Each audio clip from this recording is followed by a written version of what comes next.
The wind carried smoke from the dying fire festival, but it also carried whispers that turned into rumors, and rumors that reached both mountains and plains. Elder Wanjohi's secret message to Chief Gachui stirred unrest. What was once just a concern about a daughter's defiance was now being painted as a threat to the tribe's dignity. Anna and Nampa's kiss behind the fire was no longer a secret. A father's wrath, the morning after the festival, Chief Gachui summoned the council again.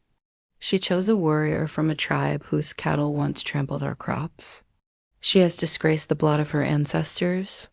She is still your daughter, Elder Kamau reminded him. But if we do not act, Wanjohi warned, others will follow her path. Then the fence between us and the plains will break forever. It was decided, if Nampa returned, he would be taken not for war, but for ritual judgment. The elders would use the ancient rite of Inglesio to question his intentions. A reckoning in the plains, meanwhile, in the Maasai camp, Nampa faced his own storm. You walked into their fire, Wakado said. Do you not understand what that means? I walked into her world, Nampa replied, and I did not burn. But the Laban, the spiritual guide of the Maasai, warned him, love is a fire that burns not just the wood, but the forest. If your path brings war, even the gods will turn their faces. Still, Nampa would not yield. He fashioned a peace belt of leather and beadwork, wrapped it with goat skin, and tied within it a folded piece of paper with Anna's name in both Kikuyu and Na.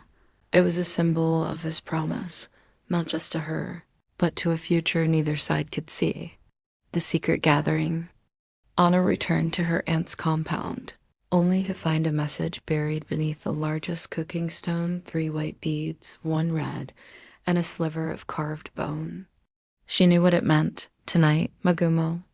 Wrapped in a brown cloak, she made her way under the cover of darkness, past the silent goats, over cold soil. At the Magumo tree, Nampa was waiting. They said no words.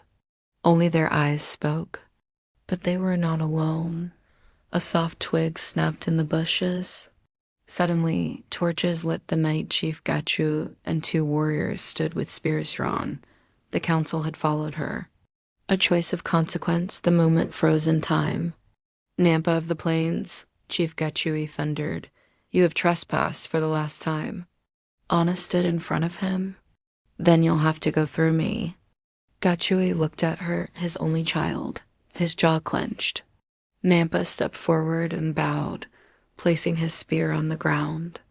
I come not to fight. I come with peace in my chest and your daughter's name carved on my bones. Wanjohi pushed through. Enough of riddles. If this is truly peace, then let him face Inglesio. Inglesio, the ritual of truth and fire. It was agreed. In 3 days, at the river's edge, Nampa would be tested. The song of the Magumo that night, Anna sat alone beneath the Magumo tree. She hummed a lullaby her grandmother once sang, the one about rain and trees and waiting. Nampa sat beside her, their hands brushing. What if they say no? She asked. Then I'll still say yes, he answered. A soft wind passed through the tree, making the leaves dance like spirits. Somewhere above, a bat flew across the moon. Final scene, the River of Trials, 3 days passed. At dawn, a crowd gathered at River Thagana, a sacred place where oaths were tested. Nampa stood shirtless, holding a gourd of goat blood and a bundle of sacred herbs. The elders sat in a circle. A pot of firewood smoked in the center. If he lied, tradition said, the herbs would turn black and the blood would boil in the gourd. If he was truthful, the signs would remain pure. As the Laban and Kikuyu spiritual woman chanted, Nampa declared, I'd come not as a thief, but as one who honors her spirit. I do not seek to take, but to build. I would rather die honest than live ashamed. The wind stilled. Even the birds stopped singing. The herbs were placed in the fire. The gourd was set down, and everyone watched. Smoke rose. The blood remained still. The herbs stayed green. A gasp rippled through the watchers, but just as hope began to rise, the gourd cracked, not from heat, but from something deeper. A bad omen. The elders whispered in panic. Some claimed the gods had spoken.